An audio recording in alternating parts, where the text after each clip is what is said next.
There's a man on that roof right out that window in the Texas heat fixing the air conditioner at the House of Blues. And I think I might open the window and ask him to change jobs with me. I'm tired of saying the same thing about this team every day. So, will I be back? Or will I be trying to fix the AC? Find out next on the DLLS Rangers podcast.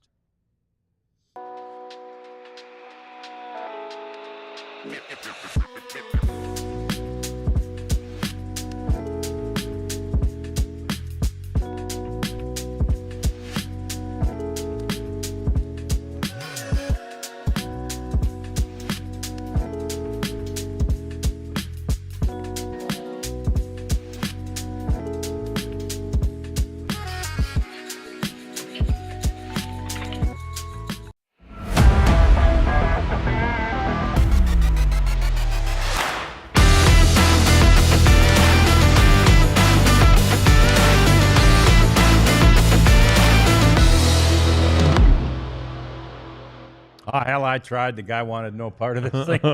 He said, oh, Rangers? Did they win or lose? I said they lost. He said, I'll stay out here in the heat and work on the air conditioner. Last post-game show, we cracked a beer for a little celebratory thing. This time, we're drowning our sorrows. It's nice to always have an excuse, though, isn't it, Jeff? We can drown our sorrows or celebrate, but here we go. Yeah, we're drowning them now, and I guess if we were going to keep with the theme, we'd have Boulevard something from Kansas City, but instead we just go with our regular domestics here. But again, we talked about it. Hey, Sunday's win at Toronto. That's a good win. Everything went right. They got to have some momentum going in. Nope. And then, hey, what a great late win last night. Yeah, hey, they got to have a little momentum going there. Yeah, hey, no, not going to happen. It was a kind of a messy game. It wasn't well pitched game. No, at least not by the starters. There were 19 combined hits, I think. The Rangers only had one after Michael Lorenzen left, though, so that was an issue. Right. Too many walks. It looked hot on TV. There wasn't a big crowd, so it wasn't like extremely loud. I started to doze off a little bit.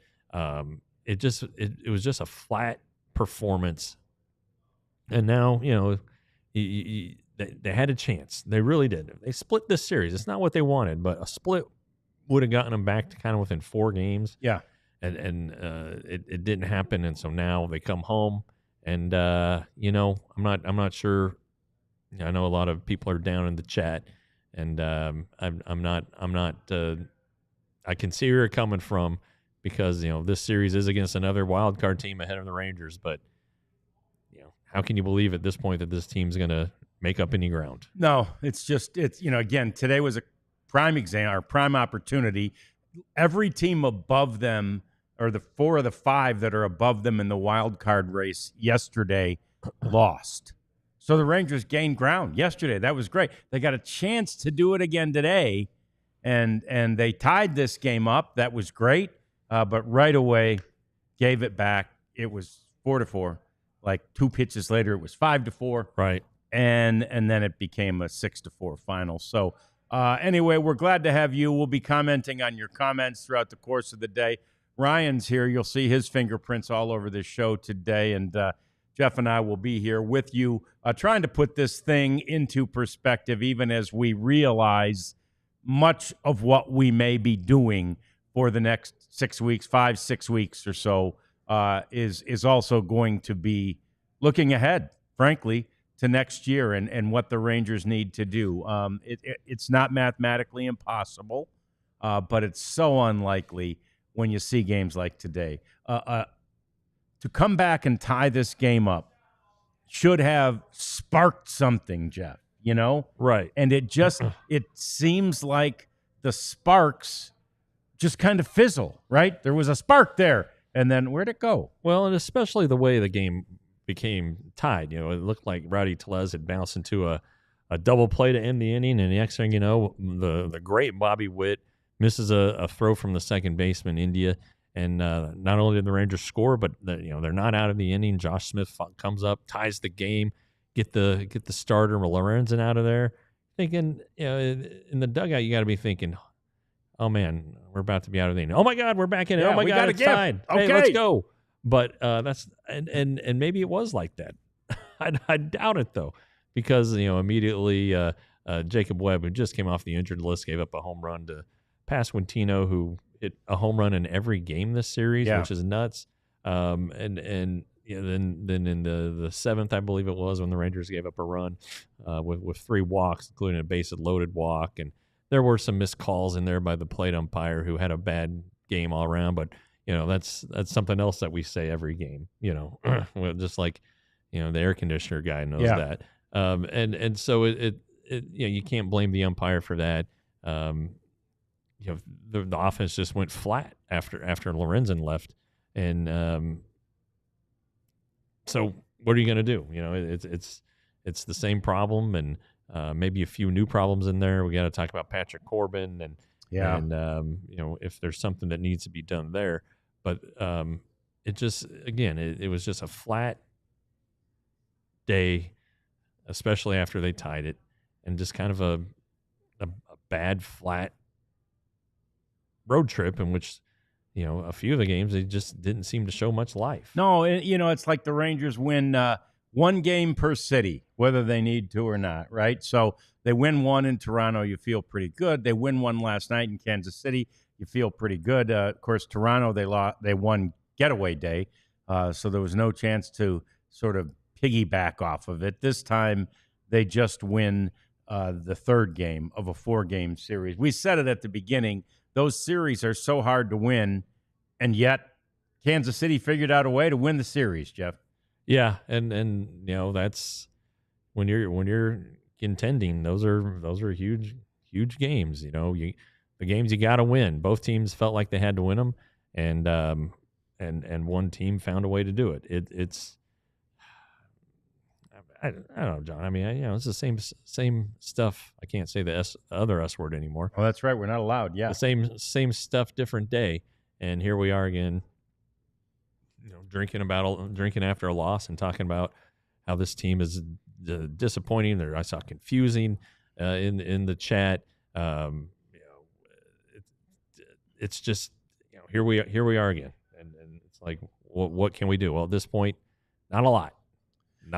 No, you really can't do a heck of a lot at this point. We'll certainly, at some point during the course of the program, try to talk about some of the positives. We'll also try to update you on what's happening with some of the guys who are hobbled and injured. It matters if not, and I guess it still could for this year, but it matters if not for this year, perhaps for next year, or for certain players' value as we or they try to figure out what they'll be doing next year. So anyway, that's all coming up. We do need to mention this Patrick Corbin start. As we were going through the game, somebody shouted, "Hey, is this Patrick Corbin's worst start?" And we're like, "Oh no, his last one was." And this was. It was better. This was better, but it rivaled it.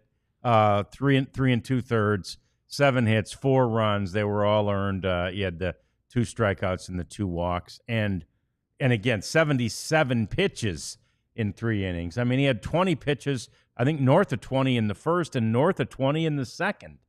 Yeah, it was a lot of pitches, and it's a hot day, and so you're kind of putting yourself in a bad spot there.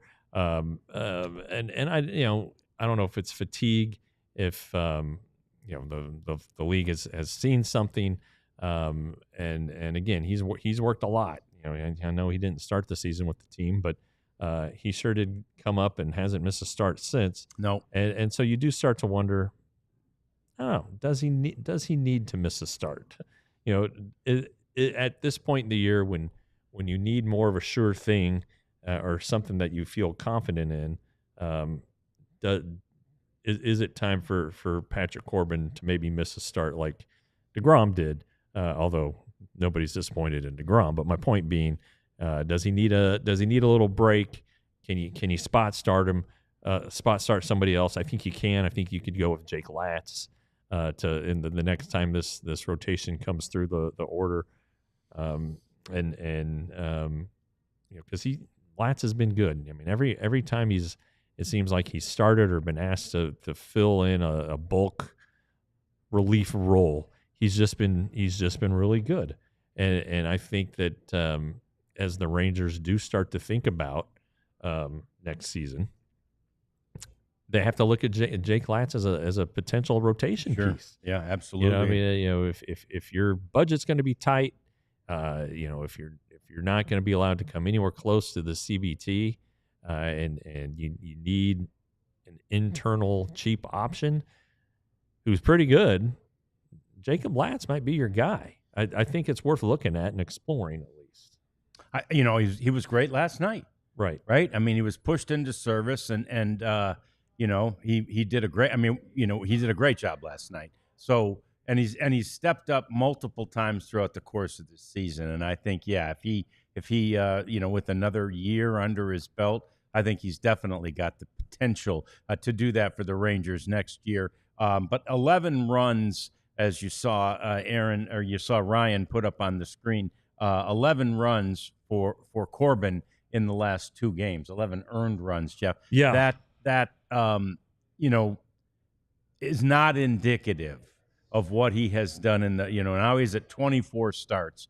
Really, there were 22 of those that really didn't look like this at all. And some of them looked spectacular. Yeah. So credit where credit is due.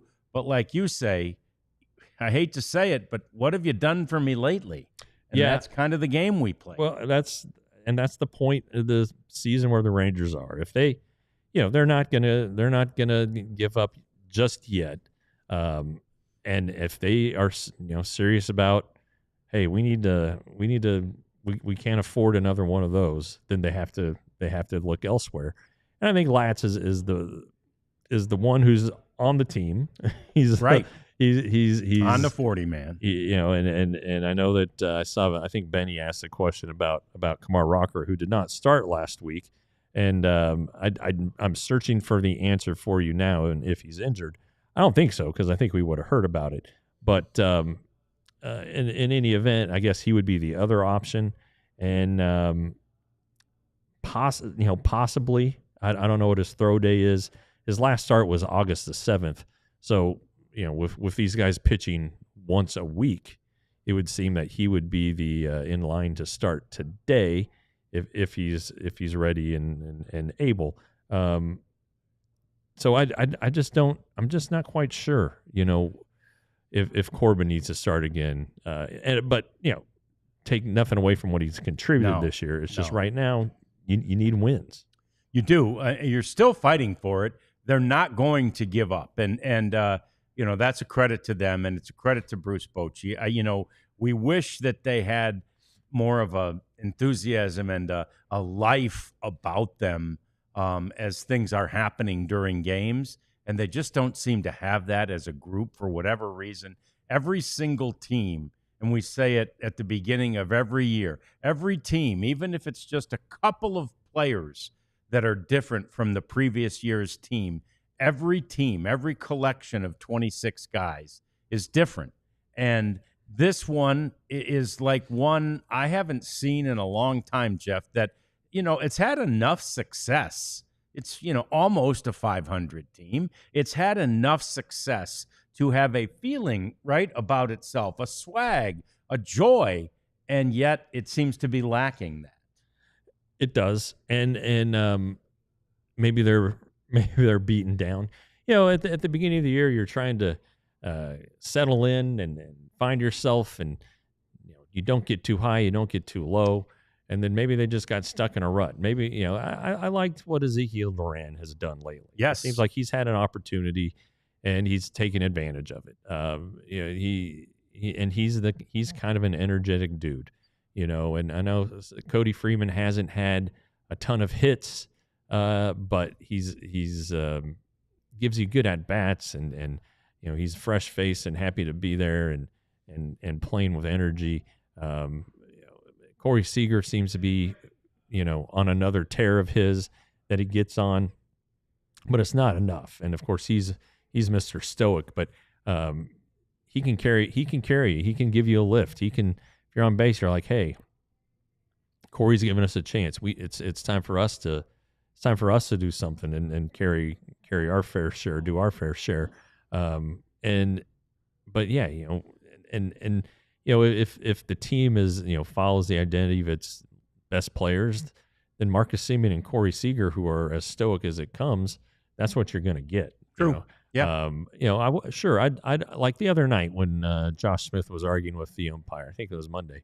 I would have loved to seen him getting thrown out. Yeah. And just do something to show a little passion, and it's just not happening. And again, it might just be that they're beaten down, they're frustrated too. Yeah. And rather than act out, they're holding it in. Whatever it is, something needs to emerge here and emerge quickly. Yeah, and there have been some bright spots. We'll get into some of those next. As Jeff mentioned, Corey Seager, who's pretty much a perennial bright spot. But there are others too, like Wyatt Langford, who's done a pretty good job in the leadoff spot. We'll talk more about that and what we think about it next on the DLLS Rangers podcast. Yeah, I saw this mentioned in the chat. College football season, it gets underway very soon. Well, this there weekend. There are games games this weekend. Your team plays officially right next weekend. Right. Against Bill Belichick. They open against Bill Belichick. Yeah. That's right. So that'll be two of the last 3 years. The Frogs will have opened against Deion Sanders and Bill Belichick. Bill Belichick, pretty good stuff. What did Sonny Dykes do? I guess he sold his soul to the devil there in 22. But the point is that Branded Bills, they are going to have a college collection of hats, including the TCU Horned Frogs and another team or two in the state. We don't mention them because of our loyalty to the Horned Frogs, but they can also help you if you own your own business. They'll make you your own headwear, take your brand and really make it flashy with snapbacks or trucker hats, even T-shirts. So this is the place to go. Head to brandedbills.com and use the code BB brandedbills DLLS for 15% off your first order. You know what several players from both teams could have used in that game today? Oh, no doubt. Shady Rays. You needed some polarized sunglasses to battle that sun that was really troubling everyone. And apparently the guy who was out there in the stands drinking a beer with his glove, he had on Shady Rays because he could see the ball and he interfered with it, and it was good because it kept was that Bobby Witt Jr.? It was Bobby Witt Jr. It kept Bobby Witt Jr. At second instead of scoring on either inside the park home run or whatever they would have scored that. In any event, Shady Rays, polarized, fantastic, almost indestructible, 35% off your polarized sunglasses at Shady Rays with the code DLLS. All right, so I mentioned Wyatt Langford. We talked at the beginning of the year about the possibility, which was, pretty decent, of him being the leadoff hitter. I mean, especially at that time, since Evan Carter, who seems to be a leadoff hitter in waiting, Evan Carter was going to be hurt and not going to be with the team. And we weren't really sure who else. And as it turns out, Marcus Semien started the year back in the leadoff spot, as he had been where he had been for the past few years for the Rangers. And that didn't work out very well. So then Josh Smith has probably gotten the bulk of that duty throughout the course of the year. I heard Boach on the pregame show with Eric Nadel saying, we've all seen Smitty's struggles of late. So, and he actually had a really big hit today, but he's been kind of scuffling, kind of struggling lately. So they try Wyatt in this spot. And the thing so Wyatt now has an 11-game on-base streak. That's pretty good. And the thing I like is in the last 2 games, Wyatt Langford has taken 4 walks, Jeff. He's seeing, I don't know what he saw today, but I know in the previous 2 games, or maybe even the other 3 games in the Kansas City series, he was seeing 5 pitches per at-bat. And that's great. That's he needs to trend in that direction. Yes. He strikes out too much. Now, he's not necessarily going to, suddenly not strike out. But, the more pitches you see, the better looks you're giving yourself, and B, your teammates. If they're watching, if you take 6 pitches, right, or have a 6-pitch at bat, 7-pitch at bat, that gives the guy behind you and the guys on the bench a lot of looks at what the pitcher is offering. And again, we saw this last year with White. He really picked it up at the end of the year. Yeah, true. And we're heading into the final month. Last year he was the AL Player of the month for September. So maybe you're seeing something similar. But if you look at his overall numbers and things like that, the thing that's most eye-opening, I think, is the strikeout totals. And you don't see him chase a lot. You just see him get beat on a lot of pitches. And some are a little up, some maybe are a little off the plate. So maybe if he can narrow that down a little bit, then maybe this guy becomes a higher on base guy, have a better average. Everything just gets a little bit better. But the last 4 or 5 games should be really encouraging, and the last 2 especially with him leading off. No doubt. And I see Natalie saying, he's a power hitter. Strikeouts will always be there. True. And yet, does it have to be that way? And yes, he has power, but the truth be told, he's not hitting like your prototypical power hitter right now, right? Yeah. He ain't looking like Joey Gallo up there. He's not hitting 40 bombs. He certainly has that potential. He's got this, but he can also be more than that, right? If his approach is right. Yeah. And Natalie says, why it's a power hitter, so strikeouts will always be there. It's true, but again, you see him get beat on a lot of fastballs, I think. You see him take a lot of called third strikes.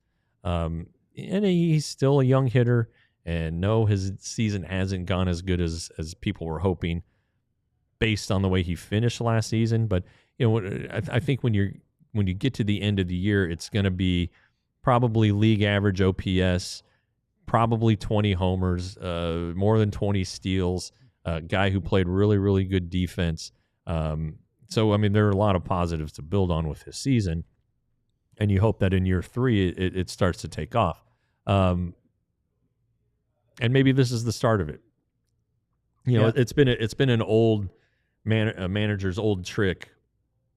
I remember Joe Madden doing it with Evan Longoria, who was struggling. They put him in the leadoff spot. Yep. It just gives you a different perspective and different responsibilities. And rather than dropping you to 8th, then why not put you to 9th? Put your feet right in the fire, right from the start of the game. You got to be dialed in, ready to go. And maybe there's something to it here with Wyatt. I don't know, but as we were talking about it yesterday, who's going to be the leadoff hitter, and we're kind of like, I don't know, Wyatt maybe hits deeper in the lineup, and maybe ultimately he does, but depending on what they do with the offseason, what they do with Evan Carter, but this seems to be a spot where, at least right now, it's working. It is, and it's it's something you could see being a possibility, but to Natalie's point, I'd much rather see a power hitter, first of all, hit for power, and then secondly, be in a more power hitter's spot in the batting order. But for now, it's working. You can't complain about it. That guy in the number 2 spot in the batting order had 3 more hits today, Jeff. Corey Seager really is a machine. And what was funny about the hits today? Just little excuse me hits. They're just little hit them where they ain't type hits. He doesn't necessarily, he can. And one of the home runs he hit here in this ballpark was just a rocket out, like a line drive. But he can get hits in any of a number of ways, going the opposite way. Just again, finding a spot where there's a hole in the defense. He's amazing. Yeah, and we talk about how aggressive he is, and he is. There's no doubt about it. But great things can happen when you just put the ball in play. Right. Evan Carter, before he got hit by the pitch and left, he hit one about, 150 feet that got in. They're just things that work. Putting the ball in play, making the defense make plays. At this level, a lot of times they're going to make those plays, but there are times when they're going to pull up, or they may miss a throw from Jonathan India. You never know, and it sure beats a strikeout. and I'd like to see more guys who are able to put the ball and play more. I know Cody Freeman is doing that, and sometimes it is bad because like Cody hit into a double play where the Rangers really could have used a base hit there, but you're giving yourself a chance at least. So, and that gets us to the offense in the offseason, the changes and getting different personnel in and trying to cut down on all the aggressive hitters who are swing and miss types. So maybe that is eventually what happens. But if you can have a Wyatt Langford who makes more contact and strikes out less, and you can put in a healthy Evan Carter, knock on wood, and Josh Smith, who again might be tiring down a little bit, but had the big hit today. Yeah, he did. Maybe you're starting to see a semblance of an offense that can do more than just try to mash. And the thing is, they haven't been able to even hit for power this year, the Rangers. So change is coming, and if what worked in 23 isn't going to work again, as it hasn't in the past 2 seasons, then you got to find you got to do something different. Yeah, and we're keeping an eye. By the way, somebody asked in the chat, what are the updates on Marcus and on Evan, and we're watching our sources for that right now. We'll update you probably in the final segment of the show. Marcus has a bruised left foot. Just a bruised foot. And Carter, I think we're all kind of waiting to hear about that one because he did leave the game. Yeah, and I mean, and it hit him just such a bad spot. I mean, I just again, that's a thin man. He's he's very thin. I just hope it didn't do any damage when it hit him in that spot. That's it's a bony spot that had to hurt like a what. So we're not allowed to say it anymore. Sorry. So anyway, that's in the meantime, you got to try. You have to ride Corey Seager. You have to hope that Wyatt Langford continues to show sort of this improvement in his game. Him taking walks is just a beautiful thing to see. Him seeing pitches is a wonderful thing to see, and hope, because I don't think he is going to stay in the leadoff spot. I don't think that's where Boch necessarily sees him as a long-term, solution. But you can still do that, take walks, see a lot of pitches at any other spot in the batting order, Jeff. None of these guys go up looking to walk, but guess Nor what? Should they? Guess what a walk is? Or guess what it isn't? An out. Right. You get somebody on base. You're a base runner. You're live. There's action, and it gives somebody behind you a chance to do something meaningful and positive. And that's what everybody was talking about in 23. How we trust the guy behind us to get the job done. All right, then take your walks, or ground out to second base to get a runner to third with 1 out. Cody Freeman hit a fly ball in last night's game to right field to get Jonah Heim to third. Turned out to be a big play. Right. So, I mean, there are things like that this team doesn't do. Kennedy Landry tweeted, wrist bruise for Evan Carter. Good. They keep calling bruise is good. They called it, they keep saying contusion. It's a bruise. Yeah. Just say bruise so people don't have to say, oh, man, that contusion sounds terrible. How about just bruise? Thank you. I don't know. Thank you very much. Contusion, yeah, I guess it's the same thing. You're right. And where was it that they're in the 4th inning. That's exactly what the Royals did, what we're talking about, right? Where, akin to Cody Freeman's at bat. But the Royals get an infield single from India to lead off that inning. They get a walk to Lofton, then a ground out. Oh, actually a bunt. A sac bunt, and then a sac fly. Right? Yeah. Sac bunt and a sac fly, and the next thing you know, they scored a run. Was that to make it 4-1 at that. Right. They manufactured a run. Yeah. That at that point in the lineup, their catcher who took the bases loaded walk there in the 7th, but he's got a job to do, and he did it perfectly, and it turned out beautifully. Their number 9 hitter got the run home with a fly ball. Why has that been missing from the Rangers? I don't understand it. And I think they want more of that. And, it's not that these guys don't do bunting practice, and it's hard to bunt. It's not easy. With guys throwing 98 and throwing sliders and all that stuff, I get it. But if Luke Malley can do it, why can't Ezekiel Duran? Yeah, Luke Malley, who's a catcher and who laid down a beautiful bunt, by the way. So, and Ardell, don't misunderstand when I made the reference between Gallo and Wyatt Langford. They're not the same. They're not even close, and I'm glad. Wyatt Langford's so much more. He's so much deeper, so much better as an overall hitter. So anyway, we got more coming up. Let's talk about that Cleveland series. Let's get to the pitching rotation in that series. The Rangers are like ridiculously better at home. So will they keep hope alive, or will it be, as someone suggested, time for the fire sale? We'll talk about the series and the immediate future next. It's the DLLS Rangers podcast. And it's time to talk about that merchandise that we are so proud of each and every day. We generally wear it. Jeff's got something on underneath. I have this. the Die Hard shirt on underneath my hoodie. It's the same color scheme as this one, but he's cold, as is usually the case, and partially because those air conditioning guys are doing such a good job on the roof across the way. And then there's the new ones, and they're all great. We'd love you to go ahead and get the Nolan Ryan punching out, Robin Ventura shirt there. We both also have the Dallas versus all y'all. Do you have any of the others there, Jeff? Not yet. Not yet. Me neither. I'm waiting on the mascot one. So anyway, we've got they're great shirts. They're fun.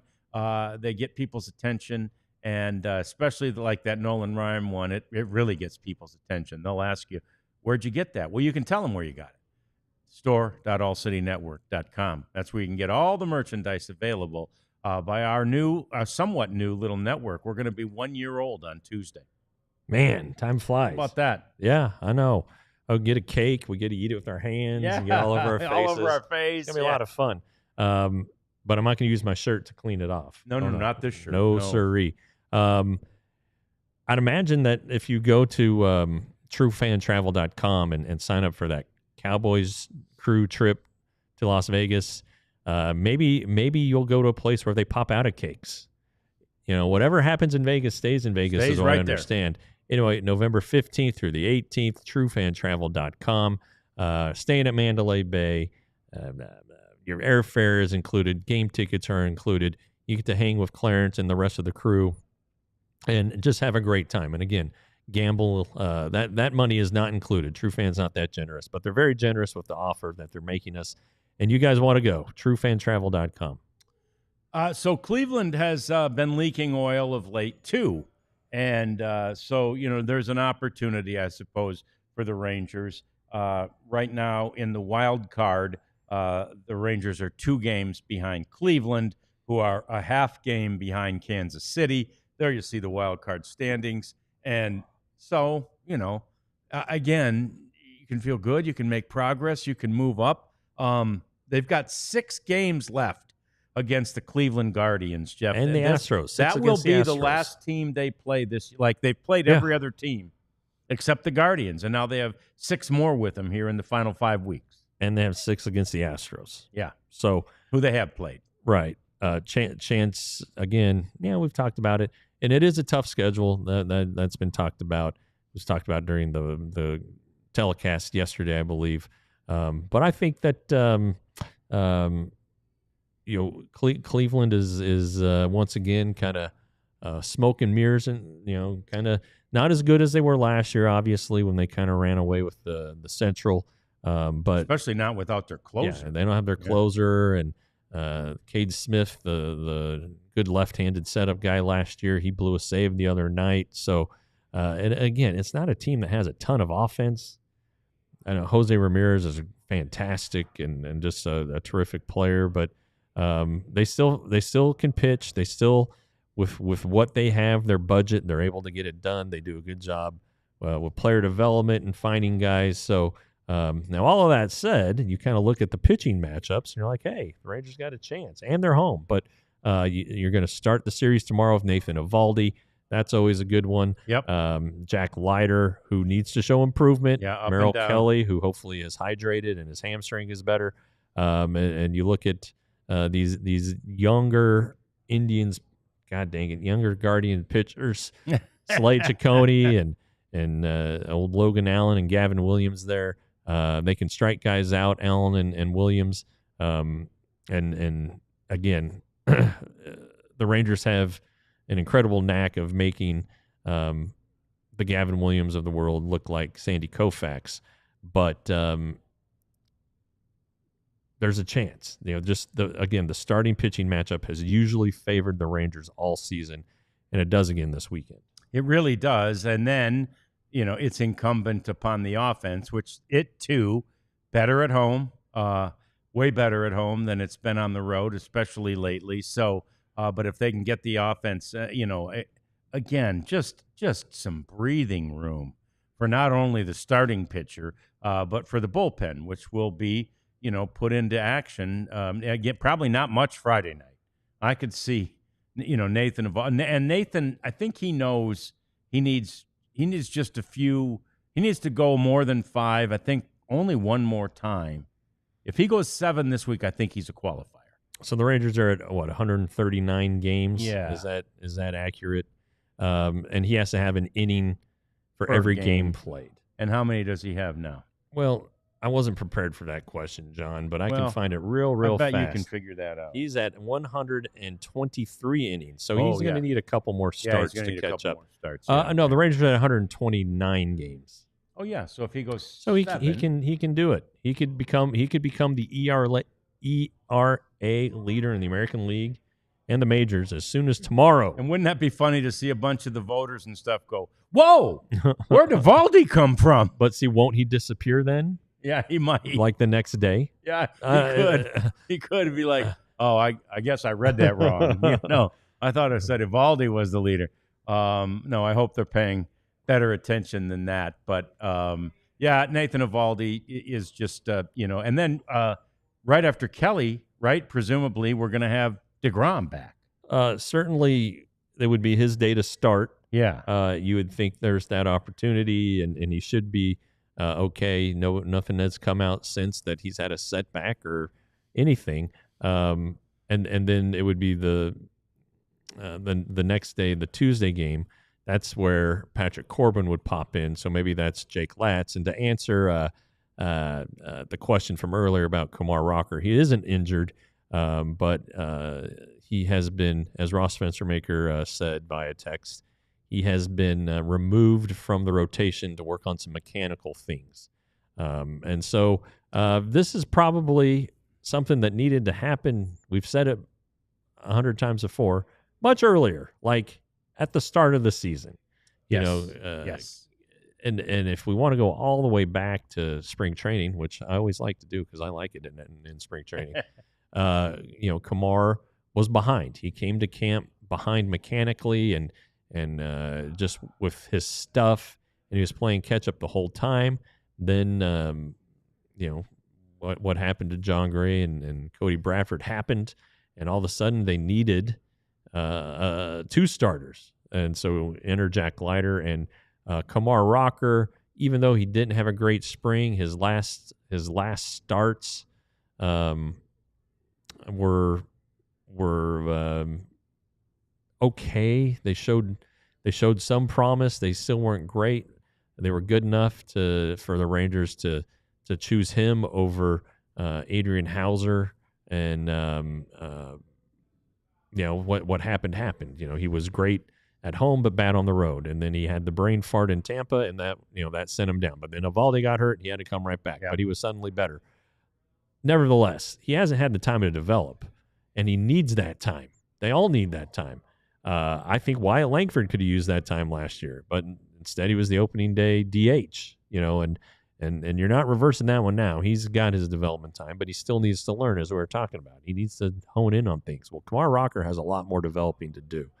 And when you start to look at the rotation next year, DeGrom, Eovaldi, fantastic. Yep. All right, Leiter should be in there. Yeah. Yep. And then it's like, all right, how many free agents do you want to sign?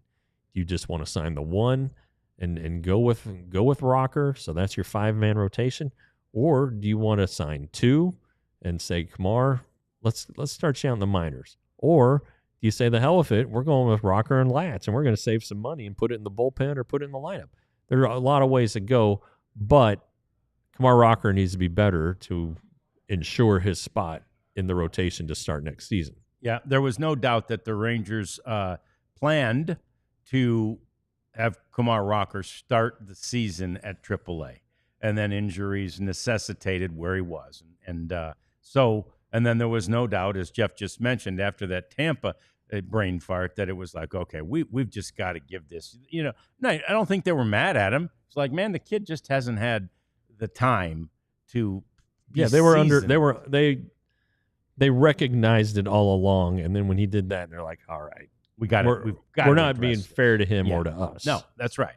And players need time to develop. And then even after he came back, and that's one of the things I love about Mike Bassick on the broadcast as a former major league pitcher, but so he watches it pretty critically. And even after he got back, our narrative and all of us were saying, okay, well, he really worked on those things quickly. So I think he only had one start down there, and then was called back because of the Eovaldi injury. But Mike was quick to point out he still wasn't getting to first base nearly quick enough. Yeah. Nor was he automatically, like Mike said, you got to go. If that ball's put on the ground, you got to get over there, Yeah. And he wasn't, again, in one game he didn't learn, what should it perfect all those types of things. Yeah, and Kamar's a big man. He's not big like heavy. Yeah, he's not sloppy or anything. I mean, he's well built and put together. Yeah. But he is big, and his motor. He just you look at the way he walks off the field, the way he stalks the mound. He doesn't move fast for anybody. No. But so if you're not going to do that, you got to know right away, oh man, that ball is going to that side. I've got to get my butt over there. Yep. And you look at DeGrom and Eovaldi, they're automatic. Yep. They're Eovaldi is on the base a lot of times before the damn ball gets fielded. Then the first baseman just all right. DeGrom, a terrific athlete. He was a shortstop in college, for crying out loud. But they get their butts over there. And even if they're a little late, they're athletic enough and know the proper technique and all that stuff to get over there. And so that's just stuff though that they've had to learn. It comes with game experience, and when you don't have a ton of experience doing that, I don't know how many times Kumar Rocker had to cover first base at Vanderbilt, but guess what? It's an aluminum bat, so the ball's going to get to the fielder faster. Yep. And he struck out so many guys he probably didn't have to. But now that it was exposed in June and continues to be a potential issue, it's got to be cleaned up. And so it's not just the pitching development. It's not just the mechanics that he has to work on, and pitch sequencing and all that stuff. You got to be a good fielder. You absolutely have to, and the base running thing is still an issue. He still is terrible at holding runners. Yes, he is. And in that last start, that was his last major league start, July the 31st, the trade deadline day at Seattle. It just the Mariners were taking bases on him left and right. Yeah. So got to clean it up, and I guess they're working toward that right now because he's out of action. He's not listed as a starter for their current road trip at St. Paul. So we'll see. Yeah, and to your point about that fielding your position, which is so important.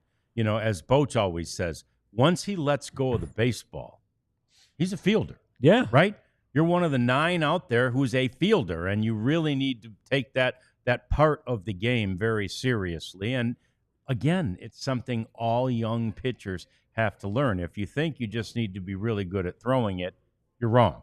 Yeah, you got to be really good at catching it too. And there was a stretch there before Bochy arrived and before Mike Maddox arrived, where the Rangers were terrible at fielding. Right. Yeah. Rangers pitchers were awful at fielding. They led the league in errors. They were just awful. Mike Maddox just harps on the fielding. And, look at his brother, 18 gold gloves. Yeah. Okay. Yeah. And Greg, when he was a special assistant with the Rangers back in 15 and 16, not 16. So it would have been like 13 and 14.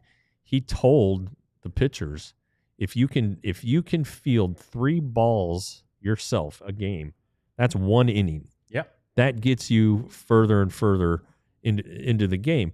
And a lot of times now, with where players are shifted and aligned, pitchers are told to let the ball go, especially up the middle. The shortstop's usually, or second baseman's usually going to be there, but there are still opportunities to help yourself. And DeGrom does it so well. Evaldi does it well, and it's time for the rest of these guys to pick up the slack and join the club. Yeah, and along those lines, just as an aside from this game, Michael Lorenzen looked like a pretty good athlete in that game when he ran all the way over and bumped into the, and look, that was another instance of the sun blinding the third baseman. He couldn't see the ball, and Lorenzen had it the whole time because he wasn't looking at the sun. Yeah, he played the outfield in college. Yeah. And he has flirted with being, his agent floated in the offseason listing him as a two-way player. He can hit, and he can get to the ball boy. He's in great shape. Yeah. Man. Yeah, he was good. Too good, sadly, for the Rangers today. We got more coming up. Let's get to other things happening in baseball. Let's talk about some more of your thoughts and wrap this one up after the Rangers lose it to the Royals today. 6-4. This is the DLLS Rangers podcast. Hey, so if you become a diehard, here's an example of why you should. We're all really, really good reporters, even me. And since we were talking about Kumar Rocker and the text I got further clarification that Kumar could be back this weekend or early next week. Okay. All right. So that's the kind of stuff you're getting from the beat writers of our 4 teams that we cover seriously. And a lot of that stuff, almost all of it, is behind the paywall. And to access it, you need to become a diehard. You can do so by scanning that QR code or going to our website. It's cheap, and you get 20% off of events like the Cowboys trip. You get a free T-shirt when you sign up. And as we approach 1 year, some of you listening or watching, be on notice that you're gonna get charged next week. It's gonna be the automatic charge to renew your subscription. If there's a lower price, let us know, because we're gonna help you match that price. So we want to keep you. We want you to be here for the long term, and so become a diehard. Read our stuff. We're gonna be expanding, and Cowboy season's about to start. Clarence is prolific with his writing. Believe it or not, Stars Camp is a couple weeks away, so Sam's going to be busy. The Mavs will be right behind them, so we'll have Tim, who's busy.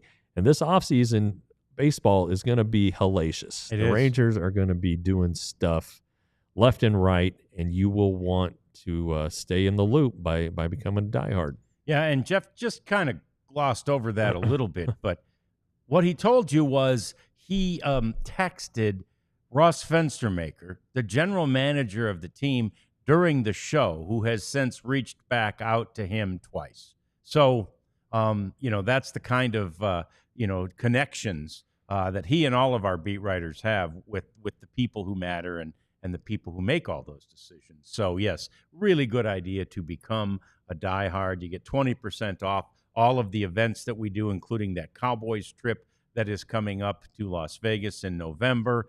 We were actually talking with one of our All-City folks today. We've got some really cool ideas for baseball trips next year that may include some sidebar trips while we're on a baseball trip. So anyway, 20% off those is a significant deal. Become a diehard today. And would you please subscribe to, I'm sure most of you have, but if you're not a sub, meaning a subscriber to YouTube, please become a YouTube subscriber today, because I imagine we're not 450 anymore. We've probably whittled that down a little. But by our 1 year anniversary on Tuesday, we really want to hit 30,000. Oh, you'll recall, John, that we hit 20,000 not that long ago during our show. Yeah, I think we had 2 milestones, maybe 15 and 20. Well, whatever. That. We'd like to go get another one. So we're off tomorrow, but we'll be back Sunday for a postgame show. Yeah. So maybe we can hit it then. If not, Monday or Tuesday. But the important thing is Tuesday. Well, no matter what show you're watching, and decide, hey, I'm going to hit that subscribe button. Do it, because 30,000 is, we've already, in our first year, we've already blown past 2 of the other markets in their first year. So we're very excited about that, and I know you guys like what we do. I see a lot of you on the other shows joining along. It's a good way to pass time during a work day. It's a good way to vent after a Rangers loss. Boy, no kidding. And I'm assuming a Cowboys loss too, after, let's say, a Luka Doncic trade, something like that. Yeah. So we're here for you. We are, and we're happy to have you. We're so happy. I know most of you, and by the way, the subscription is free.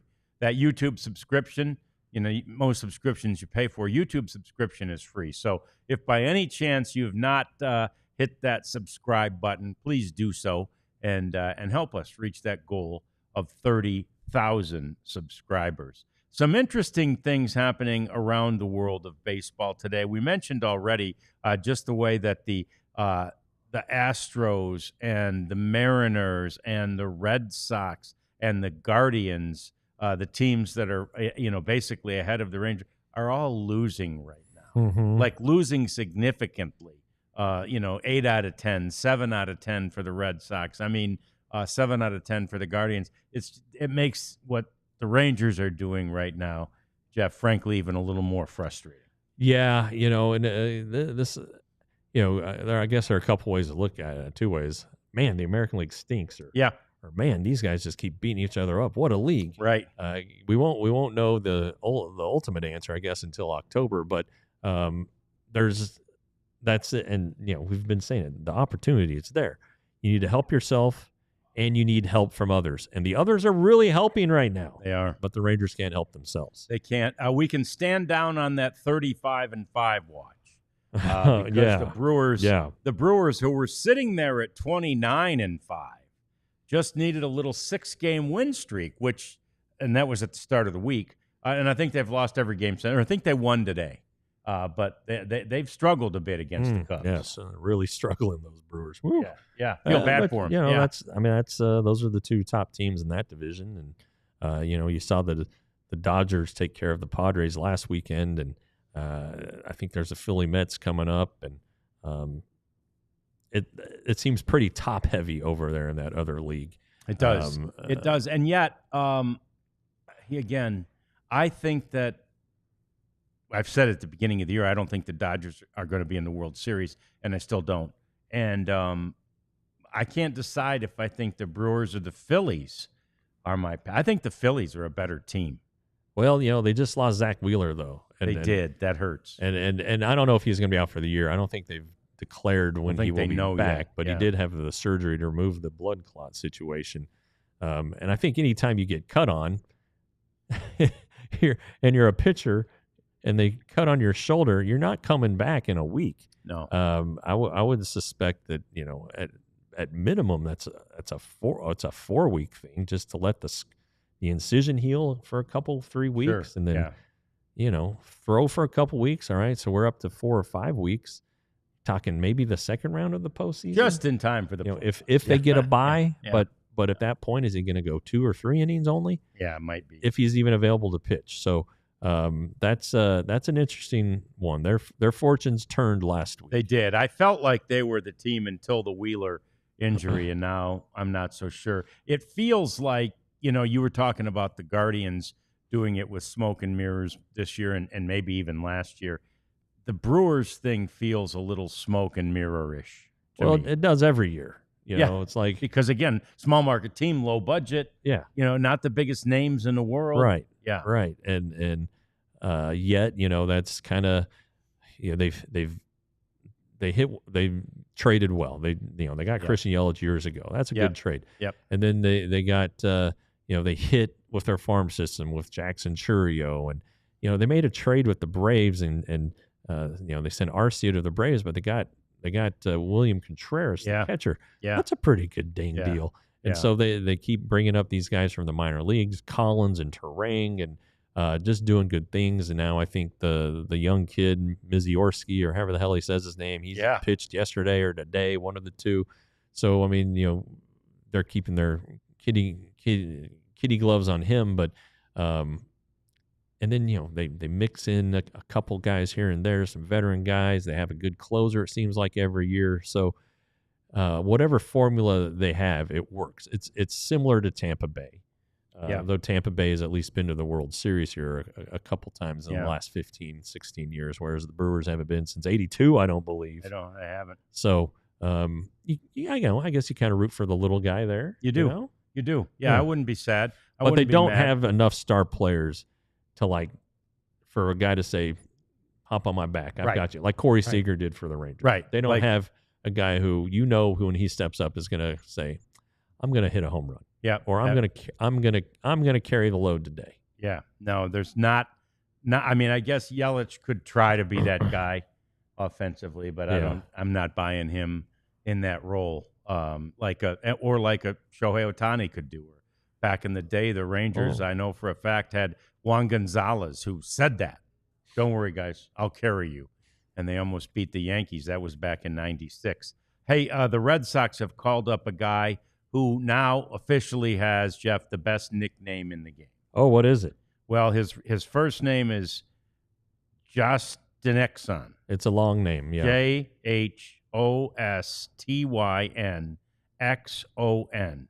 Jostynxon. I don't know how you say it. Jesus. Garcia. His nickname, the password. Right? Every time you get a password. I mean, they probably needed to throw a number or two in there and a couple more sign, like errant capitals in the middle, but that really That's solid. That's a good pretty good nickname. That looks like the password they suggest for you every time. And then they're surprised. They suggest this wild-ass password that's like this long and has 400 symbols in it. And they're like, are you sure you don't want to use our password? It's secure. No, how am I ever going to remember it? Of course I'm sure. God almighty. That's great. I like that. I like that name, that made too. me laugh. I like that name, too. And by the way, Tucker, Kyle Tucker. Kyle Tucker, yeah, we have a reason now. Yeah, he's hurt. He's hurting. He's got a hand injury, so it may hairline fracture. Yeah, so it may explain. It does explain, doesn't it? Yeah, sort of why he has just fallen off offensively in the second half of the season. Now, what's not been very well explained yet is why we're just playing through it, Jeff. Yeah, I don't know. Team player, rah, all that stuff, but if it becomes such a factor where it's hurting your team while you're hurting, right? You gotta let it go. Yep. And this was something. And Tucker's not a young player, so he should know better. This is something that Evan Carter back in 23. He had a fantastic April at Frisco, and then one day late in the month he got hit by a pitch, kind of like today. Yeah. And then got a couple days off. Okay, everything's fine. Next game, he's diving into first base on a pickoff throw, gets hit in the same spot in the wrist. Tried to play through it, and if you go and look at his May, it was dreadful. And basically they took him out of action. They sent him to Arizona because he developed some bad swing habits. So Kyle Tucker was in the midst of this stretch of off days. Yeah. Kind of like what the Rangers did with Dlls Garcia. So maybe he'd created some bad habits. I mean, his numbers are still very respectable overall. Yeah. Because he was great in the first half. Yeah. Yeah.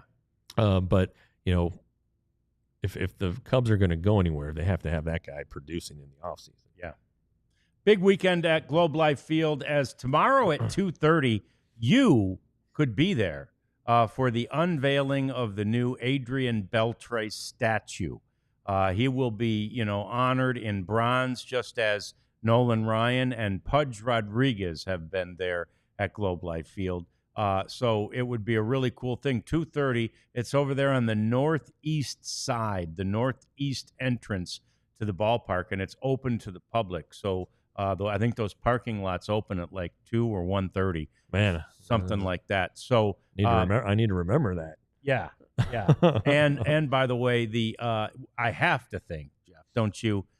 The statue's going to be AB on a knee, right? Yeah. I mean, that's the only thing they could do that would be more fun and famous would be him moving the on deck circle. But I don't think they're going to put that on the statue. It's going to be that swing where he hits it out of the ballpark, landing on his knee. Yeah. The only like the Chuck Morgan commercials have been airing during games, and if you have him on like making an off balance throw, you can't tell what he's doing because the ball's not in the statue, right. so it looks like maybe he's drunk. But yeah, I think it'll be the knee or him hugging his kids. Oh yeah. Oh, after 3,000. So there are two possibilities. Yep. Okay. But the one knee's a heavy favorite. It's a big favorite. So anyway, 2:30 tomorrow, Globe Life Field. You can be a part of it.